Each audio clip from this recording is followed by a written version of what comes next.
Hey, what's up everybody? Today I want to talk about taking out the little light from the Mercedes SLK 200 climate control module. Those are those dials right here. So when you turn your lights on, these light up. Now that light bulb blew out, so I had to replace it. You can see that here, it's actually gone. And they're kind of fiddly to get out.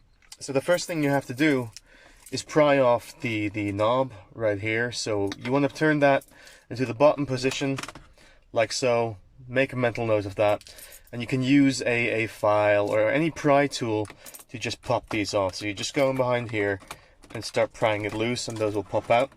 So you can do it whichever way you like. Now this is actually a little bit fiddly.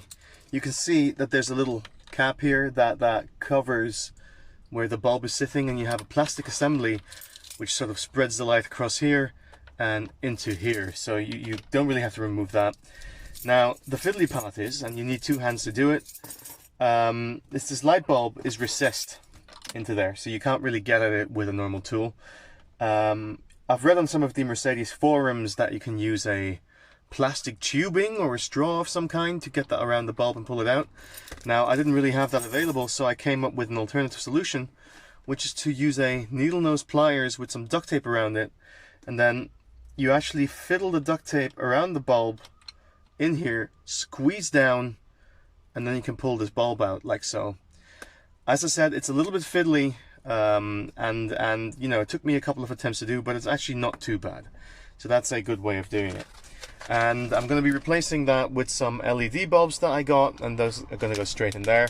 And I'll be doing the same thing on this side, so this assembly here will be nice and bright when I drive. There we are, we've got the LED in there now. It's a bit bigger than the old light bulb, and it's a bit fiddly as well to get that in. Positioning is not perfect, but let's turn the lights on and you can see that lights up nicely. So in the meanwhile, I've popped up this side as well. I'm going to put the LED in here too. But first, before I do that, I'll just put this button back on here, and then we're actually good to go. There you go. Works.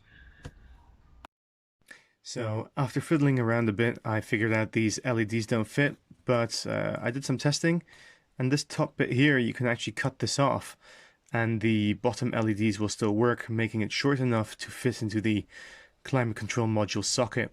So all that you do is you align this properly, and be careful to jab off the thing here. Just apply some pressure, and off that comes. This one was a bit tighter, but it doesn't matter. So you can see this is the LED assembly, and this then shortens down like that, and you don't need to go and solder these connections here at the top. They're actually bridged in series within the motherboard there, so you can use this in your climate control module. And there we go, that's the LED cut off. You can see the plastic flap here fits over the cut off bit, slots right in. It can move freely, you can turn it so it doesn't block the dial like it was doing before. And if we switch the lights on, there you go, we have it on. So the last thing to do is to get this back in place, which was here angling down at 0, bottom position. And here you are, this is fixed. If you like this video, give it a thumbs up, subscribe, hit the likes button, whatever, leave a comment. Thanks.